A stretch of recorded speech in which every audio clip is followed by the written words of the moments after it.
Woo! What's going on? What's going on? What is going on? We have the 6MK versus KEV thing going on today. As you already know, the two topics that we have here, we're going to be talking about Kyle Pitts and the possibility of him, not even just the possibility. It is said that 9 times out of 10 that he will be franchise tagged by the Atlanta Falcons.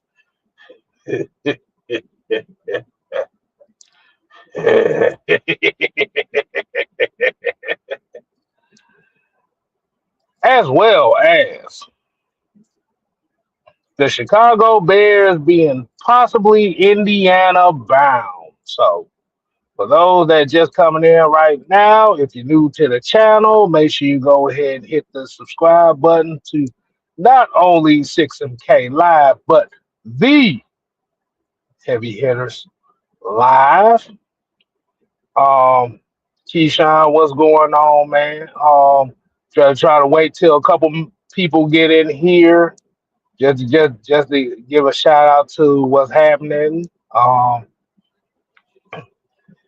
Yeah, it's very, very.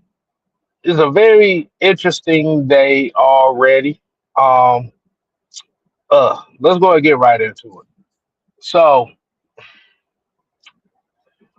as we already kind of expected with the new regime with the Atlanta Falcons, um, and Kevin Stefanski, your boy Kyle Pitts, per NFL, per Atlanta Falcons.com, per whatever, um, it is most likely that the Atlanta Falcons will potentially franchise tag Kyle Pitts, which will be on a $15 million tag, which we've already said before.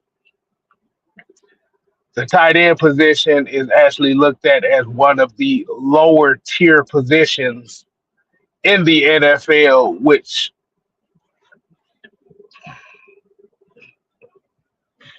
excuse me, which will be one of the cheaper positions to keep around. Now, as we saying to this aspect of things, why the Atlanta Falcons may be looking to franchise tag Kyle Pitts. The franchise tag for the tight end position is about $15 million, which means he ain't gonna cost shit. Now, what is my thoughts on this? I'm not surprised, just for the simple fact that if we look at Matt Ryan, we look at Kevin Stefanski and etc., and look at and as the guys that they brought in, they're looking to recreate this Atlanta Falcons team to be as efficient and as, as the 2008 and 2009 Atlanta Falcons. Keyshawn, what's going on? Ski Yay, Dre Murphy, we got Mike in here. What's happening? Um, how do I feel about them franchise tagging him? I'm not surprised, just for the simple fact that if you look at the tight end market and how we're looking at it, it's not really a lot of tight ends, quote unquote, free agency wise that I look at as being like, okay, we got to have this. I know we're looking at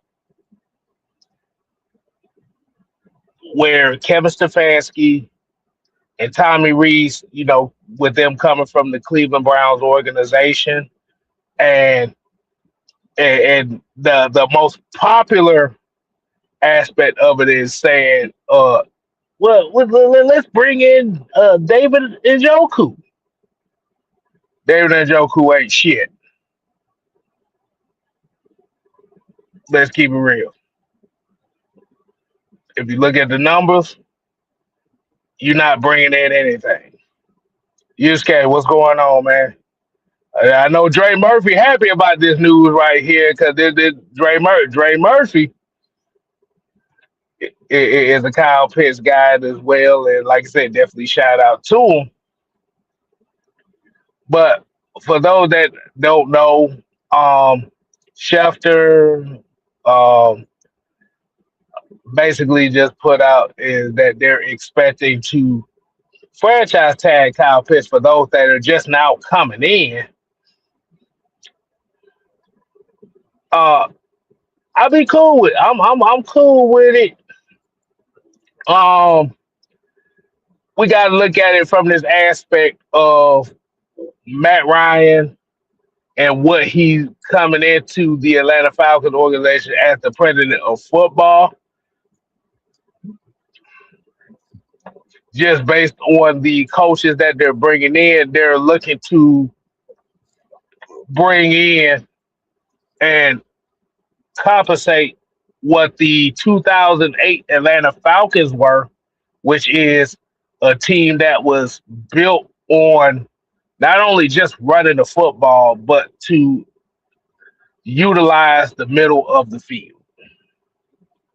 We saw last year when the Atlanta Falcons were out of playoff contention, by the way, they decided to use Kyle Pitts in the way that he needed to do, which is the middle of the field.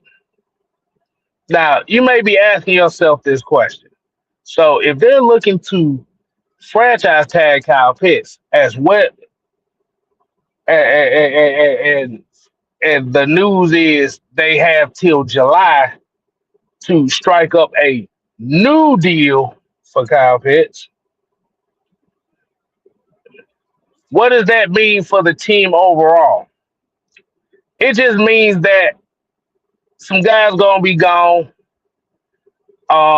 They're basically going to build and make the identity of the football team, the offensive line, the tight end, and the running back, which a few teams right now that are what you would consider teams that are consistent playoff contenders are building their teams around us. And that right there, my friends, is a lot of crash out going on. You got a lot of the Justin Field throw babies, Drake London throw babies that's sitting around here talking about, oh my God, why would you tag Kyle Pitts? He sucks. He's not this and that. And other. Whatever. They're building this team from the inside out. I'm sorry, y'all. I'm just gonna say it again. They're building the team from the inside out. But is this a possible franchise tag for a long term deal, and which is what is reported, or is this a franchise tag that could be built as a trade asset? Everything comes down to it. Everything just gonna come down to what they want the identity to be. Um, and if you're wondering, what does this mean for Drake London? We don't know. Because the thing about it is with the wide receiver market and how everything is based off of, it's going to be a rough and tough task to really look at wide receiver and paying for a wide receiver, especially when the wide receiver market is on the average of more than 26 to $30 million a year for Drake London. Terry, what's going on, man? Terry Lloyd said Not only do I want Kyle Pitts, I I I want Oscar Delp.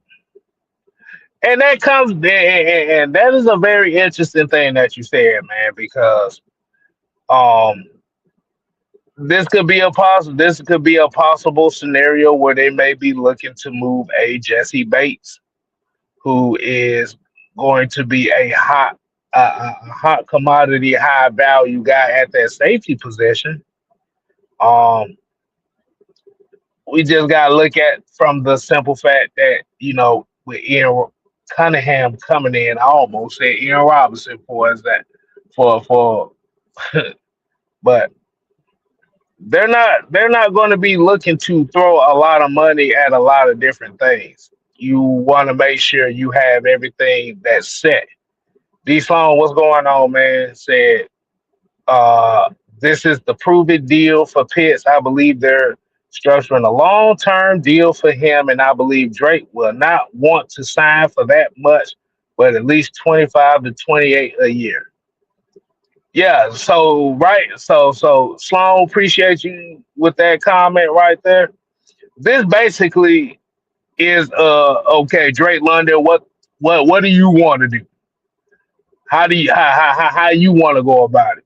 Because if Kyle Pitts gets that deal, because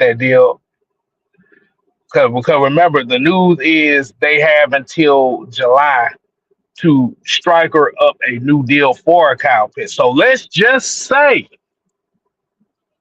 the Atlanta Falcons strike up a deal with Kyle Pitts. This is one of those okay, Drake London, what you want to do type of deals. Just like D Sloan said here. Um,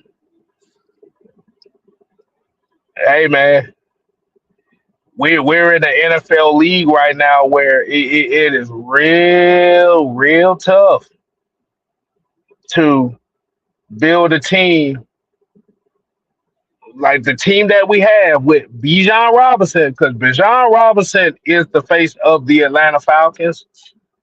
It's kind of tough to build it around that and have a big time, big contract player at that wide receiver position. Um, Fred, what's going on? What's going on, man? Appreciate you coming in. GM said draft and retain your own players. You draft and retain your own players because you believe in the development process of your own camp. And the biggest problem with the Atlanta Falcons is we haven't built our own camp. We had, like I said, we haven't built a system or a culture to where we can get guys to come in, do their thing, and then have guys drafting guys or bringing in guys to be that extra ammunition. Um, so when we do these 6 K versus Kev things right here, this is mostly a Q and A type of thing. This is just by me because if y'all know me pretty well, I'm not the one with a bunch of words. I like to keep everything as short as possible. If Billy Bowman didn't get hurt, I would guarantee Jesse Bates would be gone. Yeah, yeah, that is true. But with Terry, with not Terry, but with Kevin Stefanski and what they want to bring in, like I said, they want to bring in a tight end eccentric offense with some speed guys on the outside. Because I know a lot of people look at this aspect as say, okay, we bring in Kevin Stefanski, Tommy Reese. Okay, free agency, let's look at David Njoku. If you look at David Njoku's numbers, David Njoku ain't shit as far as consistency at the tight end position. I know we look at Kyle Pitts and say, well, he's not this and he's not that and he's not putting up these type of numbers. He's not putting up the tight end class free agency is very, very weak, as well as the tight end position in the NFL draft is not as weak. I don't think the tight. I think the tight end class in the NFL draft is okay, but the thing is, when a coach coming into a new situation with and you want to have some consistent parts, and per some Falcon fans who are really upset about this possibility of Kyle Pitts getting tagged, Kyle Pitts is a consistent part of this offense. We saw the Kyle Pitts that we were expecting when they were out of the playoffs, in which they used him in a multitude of ways in the middle of the field and as closer to the line of scrimmage as possible. So, like I said, man, y'all just make sure y'all throw y'all questions in here, right? Throw your questions in here for future videos throughout the week.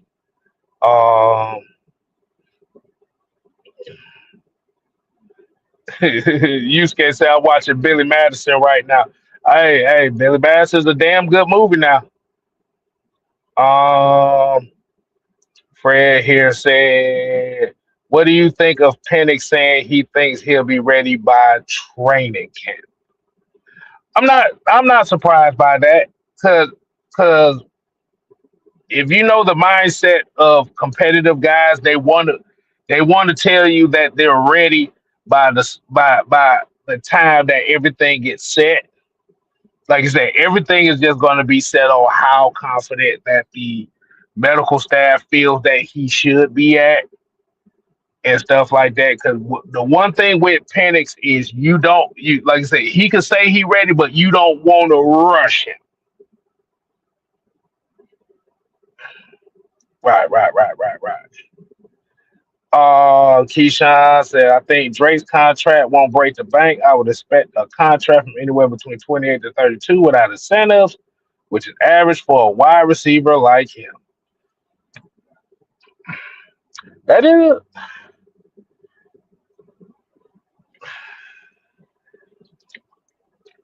it depends on him. What do he want?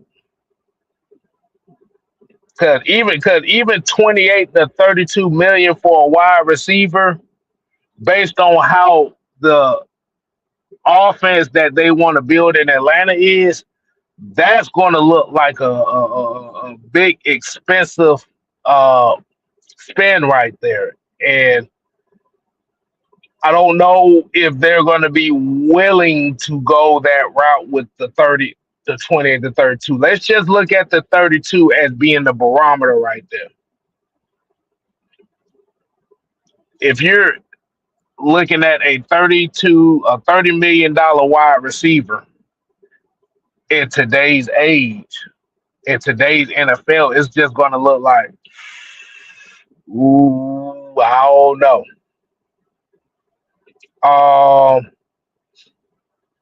Mr. 505 said, I like the move the team just made. Basically, what they're building is they're trying to build a quarterback friendly offense in which you have safety blankets, and not only just basically in the middle of the field, because I got to count Bijan Robinson in there as well. The thing is, where a lot of people are kind of being upset about is, what does this mean for a guy like a Tyler Algier? Is Tyler Algier going to be one of those guys that's going to have to be a casualty, or like I said, they're going to let him walk in free agency based off a move like this? It's all going to depend on him. We just saw Javonte Williams signed a 3-year, $24 million contract with the Dallas Cowboys, in which I think it said $16 million of it is guaranteed, and he was the RB1 down in Dallas. So you gotta play that into account right there. And that right there is gonna tell you everything you need to know. Oh, damn it. I ain't mean to do that. Uh Pat Norris, what's going on, man? What's going on? Let me see. People forget Pitts had 1,000 yards under Matt Ryan, almost 1,000 under Penix, and Kirk Cousins too. Uh, yeah, yeah, man. It's it's going to be a very interesting time. So I tell everybody that's looking at this right now, like you said, you just expect some of the crash out to go on. It's going to be a lot of crashing out going on right now because you have a lot of people that were kind of expecting Kyle Pitts to be gone and to be like, okay, fuck him and all he stand for. Basically, the Atlanta Falcons are trying to build the team to be like the '08 Falcons. If anybody remember what 2008 when Matt Ryan was a rookie, it was essentially a trench eccentric team. Um, they were built on running the football. It wasn't necessarily a high power downfield offense, though that's what they're trying to do with this quarterback situation. Like you said, I don't believe Kirk Cousins is going to be here for the long term. They may possibly look at other quarterbacks to come in and kind of fill that gap role. Um, Joe Flacco may possibly be a guy that you may look for, but they want to essentially make it a QB friendly offense. Um,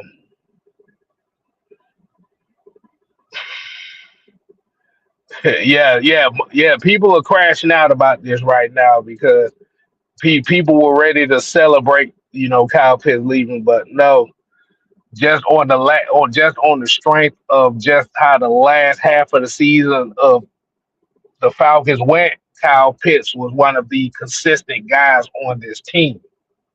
And you got to think about it, Matt Ryan played with Kyle Pitts, and he knows what Kyle Pitts is.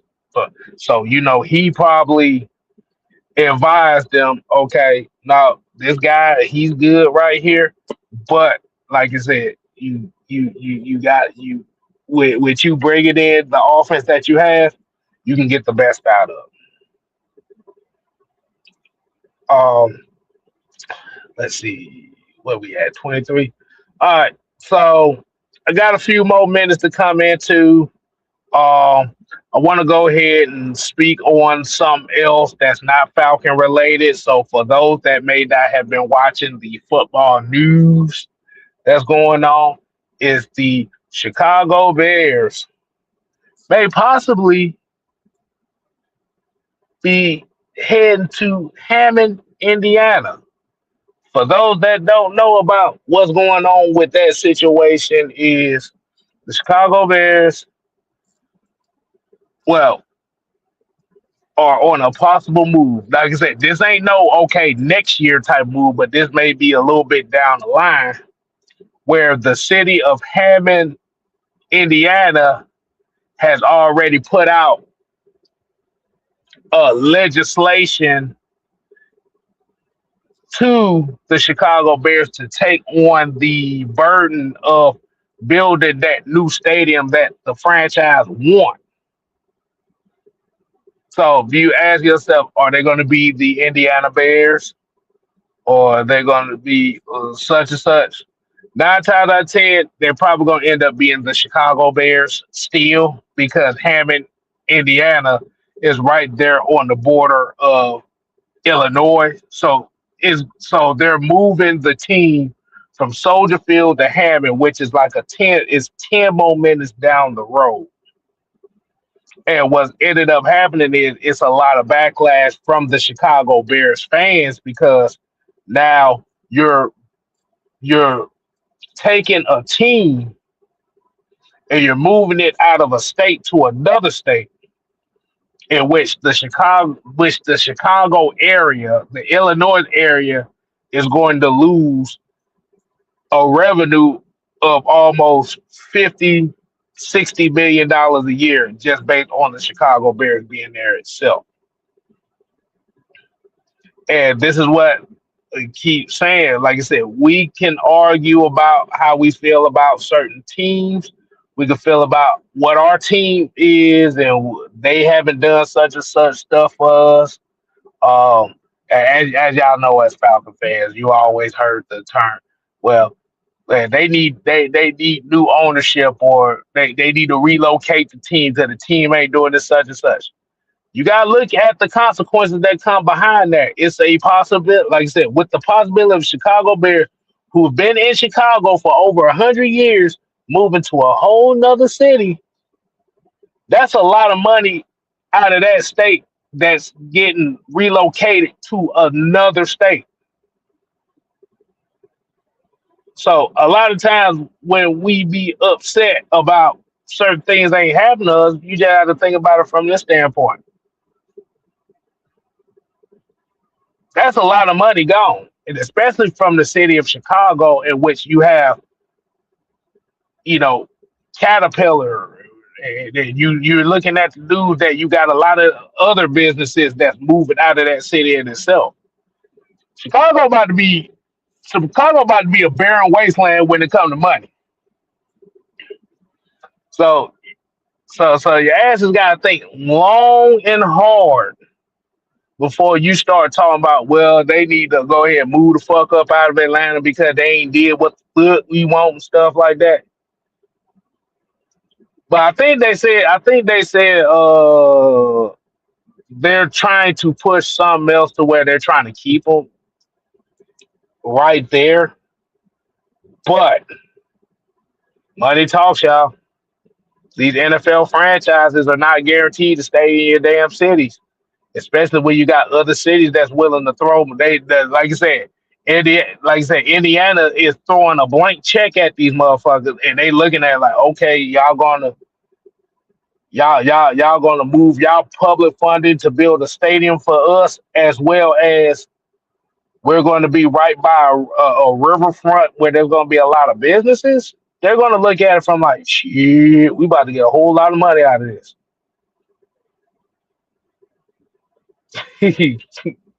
Yeah, Chicago is a mess right now.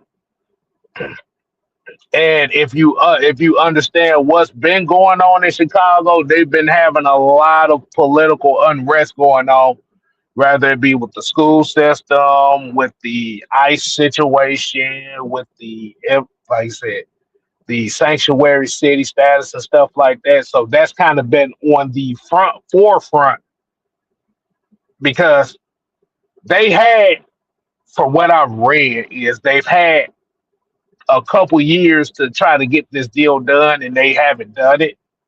So you may be possibly looking at a Baltimore Colts to Indianapolis situation here. The difference is they're letting you know up front instead of doing that shit at night when everybody's asleep.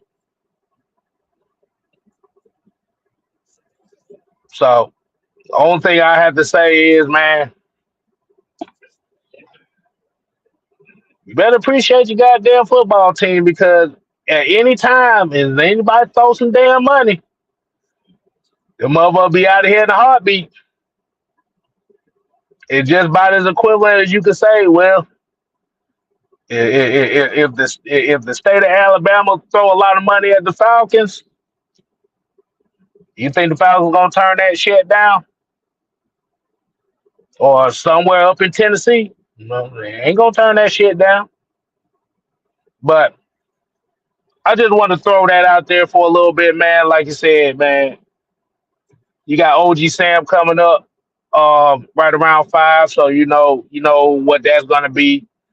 Um, we're gonna be me, Mike, Don. We're gonna be coming back on about 8 o'clock. We're gonna be talking more of the quarterback situation of the Atlanta Falcons, and we may have a special guest to come on with us. Hey, like I said, this is 6 and K Live over here. as well as on the Heavy Hitters Live. Make sure you go ahead and hit that subscribe button for both sides. If you're new to them, make sure y'all hit that hype button for these lives as well, because these hype buttons will definitely help get the message out. It will help get a lot of these talking points out, man. Because, like you said, at the end of the day, it's not about me. It's not about Mike. It's not about you. It's not about the unholy alliance. It's about the viewers who are watching. Let these folks get they do what they do. So until next time, we'll see you on the flip side. We'll see you later. Deuces.